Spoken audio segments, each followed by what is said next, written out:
ولقد زينا السماء الدنيا بمصابيح وجعلناها رجوما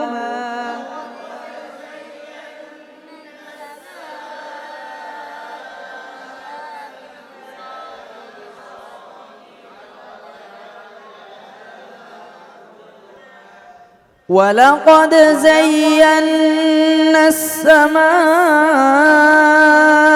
الدنيا بمصابيح وجعلناها رجوما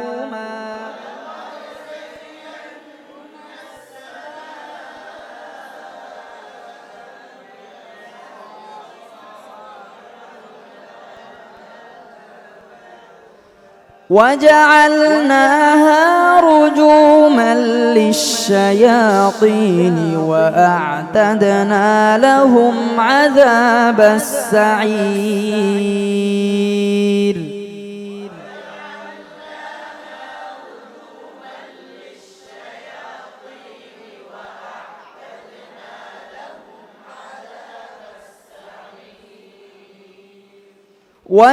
وجعلناها رجوما للشياطين وأعتدنا لهم عذاب السعير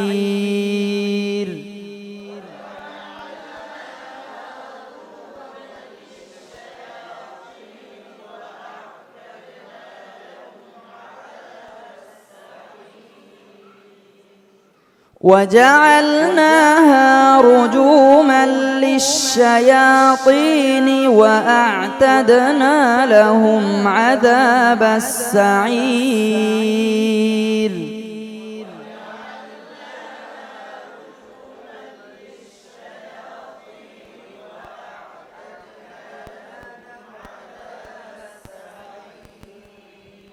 ولقد زينا السماء الدنيا بمصابيح وجعلناها رجوما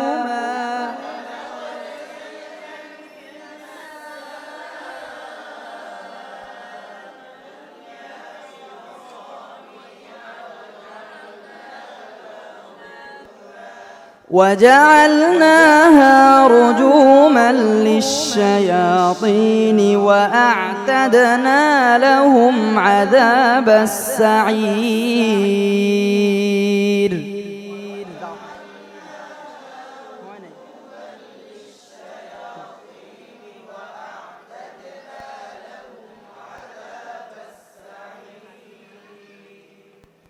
وللذين كفروا بربهم عذاب جهنم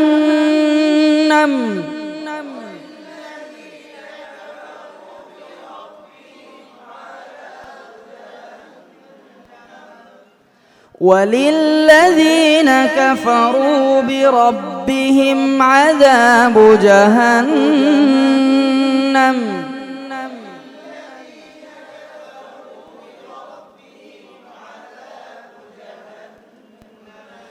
وللذين كفروا بربهم عذاب جهنم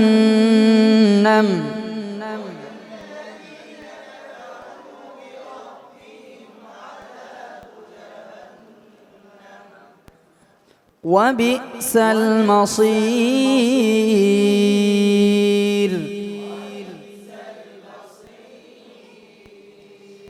وللذين كفروا بربهم عذاب جهنم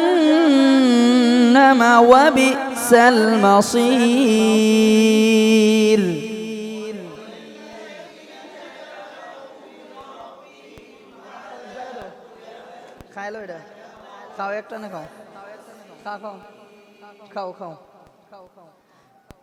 وللذين كفروا بربهم عذاب جهنم وبئس المصير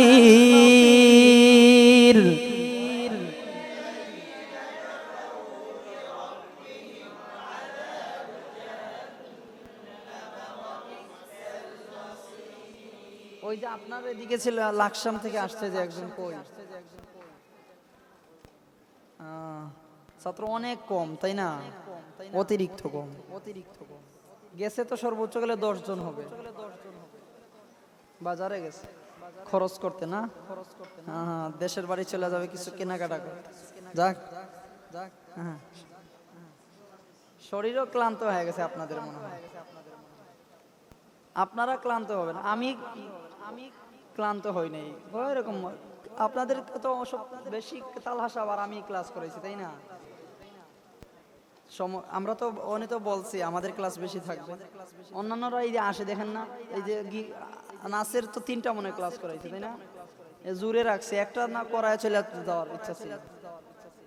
জাকারে ভাই তো মাত্র 1 ঘন্টাই করাইছে, সময় না। মানে অন্যান্যরা আসলে যে 1টা-2টা ক্লাস, মানে 1 ঘন্টা 2 ঘন্টা ক্লাস করে।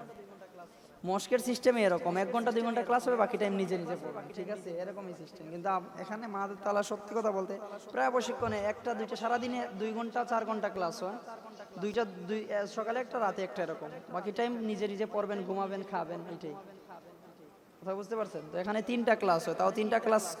সকালের ক্লাস হচ্ছে 3 ঘন্টা, রাতের ক্লাস 3 ঘন্টা, দুপুরেরটা একটু শর্ট 1.5 ঘন্টা, তাই না? 2 ঘন্টা, সব মিলে 8-9 ঘন্টা ক্লাসই হয়। যাক, আলহামদুলিল্লাহ। ভালো করে যদি বুঝতে পারেন বা ভালো কিছু এখান থেকে যদি জানতে পারেন, শিখতে পারবেন কিনা কতটুকু 1 সপ্তাহে এটা বলা যায় না, কিন্তু জানতে পারেন বা জানছেন কিনা সেটা যদি জানতে পারেন ভালো কিছু, তাইলে এটাই আপনাদের জন্য মঙ্গল হবে। কথা বুঝতে পারছেন? আসছেন কষ্ট করে, কথা বুঝেন নাই? টাকা পয়সা তো আপনাদের গেছেই, খাবার দাবার তো আপনাদের দেখা গেছে যে ওইরকম বাবুর্চি হয়তো পাক করতে পারে। অন্যান্য প্রশিক্ষণে ভালোই পাক হয় আলহামদুলিল্লাহ। এইবার কেমন যেন পাকটা ওই যে উল্টাপাল্টা, বাবুর্চি নতুন। পুরাতন হইলে দেখা গেছে যে বাবুর্চিরা অন্যরকম একটা মহব্বতের টানে। এই নতুন আসছে কোনো রকম, কেউ চায়, আবার পাকও মনে ভালো নাই। যাক, এখন বুঝেন আপনি, গোশত, মুরগির গোশত দিয়েও যেরকম তরকারি, বাজিও যেরকম তরকারি, খিচুড়ি এরকম মজা স্বাদ। মানে গোশতর যে স্বাদ, খিচুড়ির যে স্বাদ, মাছের এই স্বাদ, তাইলে এখন তরকারিতে সমস্যা না, বাবুর্চিতে সমস্যা না, পাক করতে সমস্যা।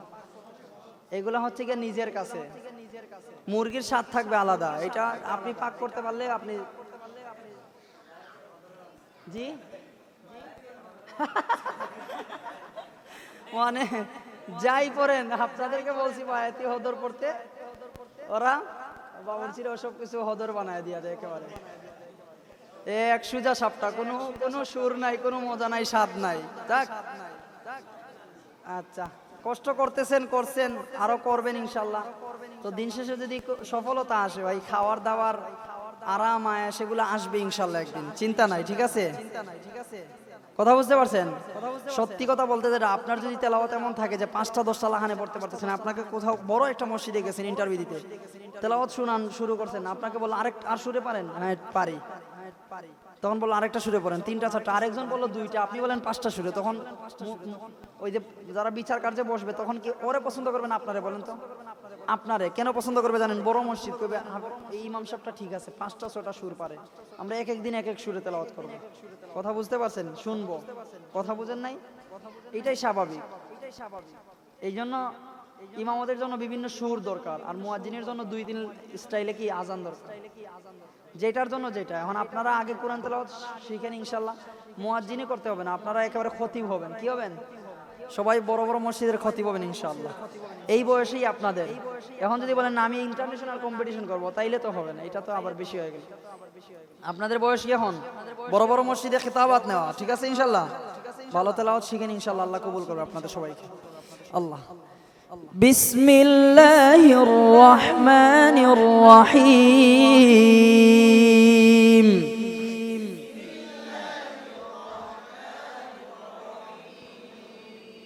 ولقد زينا السماء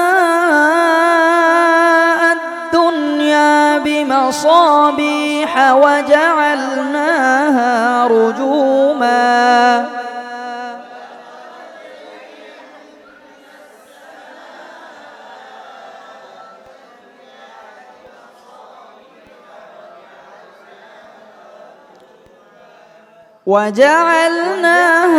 رجوما للشياطين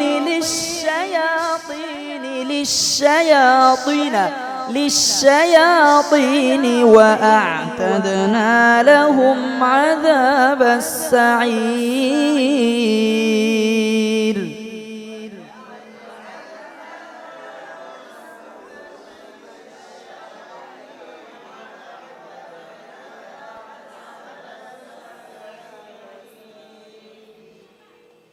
وللذين كفروا بربهم عذاب جهنم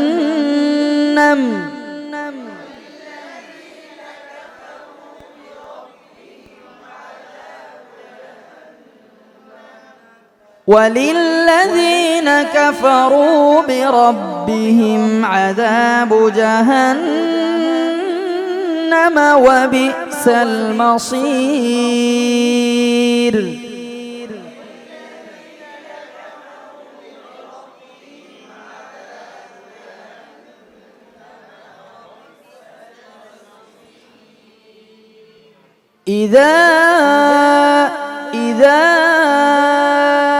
প্রথম বাংলাটা দিয়ে পরে সুজা পড়বেন অনেকে। প্রথম সুজা পরে পরে বাংলা না, আগে কি হবে বাংলাটা দিবেন, বাংলা বুঝেন, কাপানটা দিবেন, তারপর সুজা পড়বেন, তাইলে আপনার ফিনিশিং সুন্দর হবে। আপনি কই ফিনিশিং কোথায়? পরে সুজা, তাইলে আপনার ফিনিশিং বুঝেন, ভাঙাটা বেশি সুন্দর হবে, মানে আপনার ফিনিশিং মানে আপনার ভাঙাটা পরিপূর্ণ ক্লিয়ার হবে। কথা বুঝতে পারছেন? আর যদি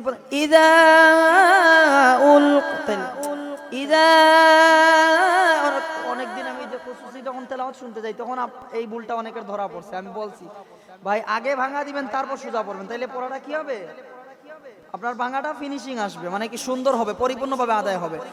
ইযা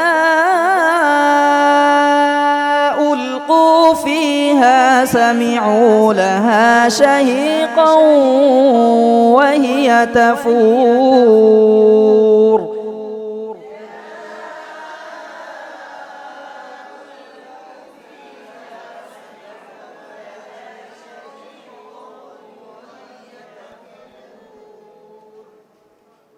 تكاد تميز من الغيظ